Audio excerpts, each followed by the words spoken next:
2022 Specialized Tarmac S-Works SL7 frame set in a size 52 with a custom build weighing at 15 pounds, 7 ounces.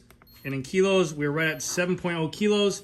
Stay tuned to after video. We're here, a free body sound test on these tune hubs right here. Thank you. Hey, how's it going, everyone? GC Performance here, back with another video. And today I have for you guys this beautiful 2022 Specialized Tarmac S-Works SL7 in this half gloss red. It fades to matte black color. It's a size 52, weighed in right at 7 kilos. I think it was like 15.5 pounds. That is with the installed garment mount, and as is with the ceramic speed cage as well. The bike is gorgeous. This is my first time actually seeing this frame in person, but absolutely amazing. The paint job, I like it a lot. It's definitely like a revision of last year's paint job of the red to black, where the red before used to be a rocket red. This now is like a gloss wine red, fades to a matte black. It looks really cool. They kept that same design in the middle as well, but man, it looks gorgeous. I'll take it at the end of the video too to show you guys it in the sun. That way you guys get a little bit better visuals of it. We did a custom frame build up. We did Sram red components, and we also did the Princeton wheels, which I'll talk more about in a second.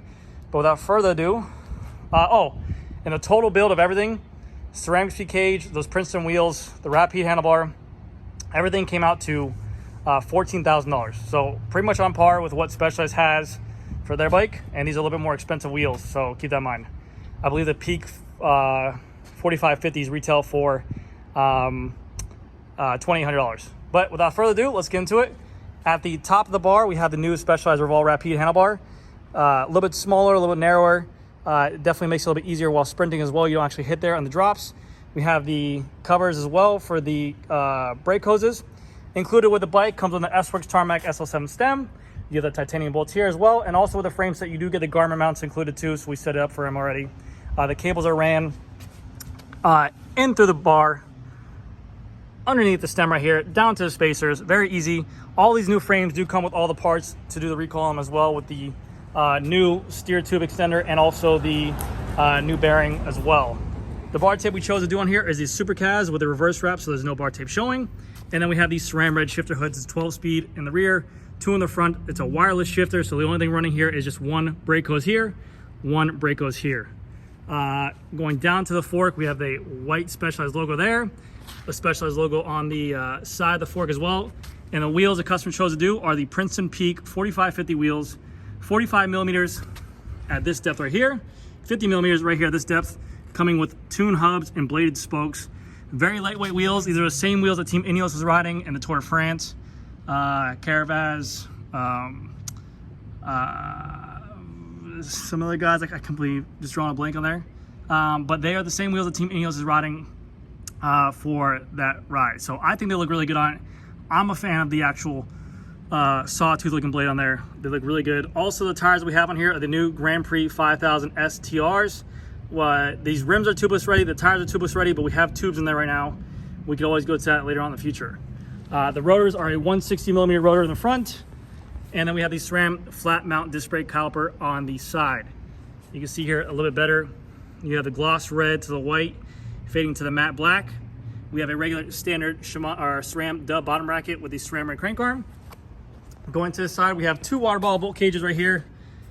S-Works, S-Works, S-Works, S-Works, Fact Carbon 12R. We have here a 50-37 for the gear on the chainring up top here. So it's a 50 in the front, 37 in the bottom, 172.5 crank arms, and a cork power meter crank. SRAM front derailleur. We have the wireless battery here. And then we have the SRAM flat mount chain as well for 12 speed. The back cassette is going to be a 1026 SRAM red cassette. And then we have the SRAM red rear derailleur with the lithium ion battery, and then the upgraded ceramic speed OSPW, which I think looks amazing. Very good job. With this bike, we have the lower seat stays with a little bit more of aggressive seat stays right here. Like I said, they continue that geometric kind of a pattern, looks like. Very good looking. And the craziest thing about this bike is that I had everything in stock for it. I know it's hard to believe, but I had the SRAM Grupo, I had the wheels, the frame set just came in. Very hard to get everything, but big fan of it. Rear wheels, the Princeton Peak 4550, same wheel. The tune hub, stay tuned to after video here, free buy sound test on it. Right there. And then the same wheels, same tires, is the Continental 5000 STRs in the 700 by 25. So we didn't do the 28s, we went the 25s. A little bit more narrow. If he does decide to go tubeless, it'll give him a little more plush ride, but the bike is so comfortable as is. There's no issues. And keep in mind too, for all the new frame sets for 2022, they still come with the standard Tarmac SL7 C-post. I know if you guys have seen some of my videos on the experts, the pros, and the pre-made S-Works bikes, they're coming now without the Di2 junction box C-post, where it's just clean. That's because it works for that group set. But someone might buy this frame set and still want to run older Ultegra, older Durace with that junction box port, so they need to have this included. So if you want that newer C-post, it's probably a little bit lighter, you have to buy that aftermarket. The saddle that we put on here is going to be the S-Works Power saddle, carbon rails, carbon body, and then the nice wide cutout as well to allow blood flow. But man, that bike is absolutely beautiful. And then same for the rotor. It's a 160 millimeter rotor in the rear, our through axle bore here, and then we have the Sram flat mount disc brake in here as well. We have the cover for the cable port here, cover for the cable port here, because we can no longer have a Di2 wire. But I think they did an absolute beautiful job on this frame set. I'm gonna do it, like I said, I'm gonna take it into the sun right now, so that way you guys can get a better visual of the frame. But yeah, we'll go from there, and give me 1 second.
Here comes the free up body sound test right now on these Peak 4550 with a tune hub and SRAM Red XDR driver body on here.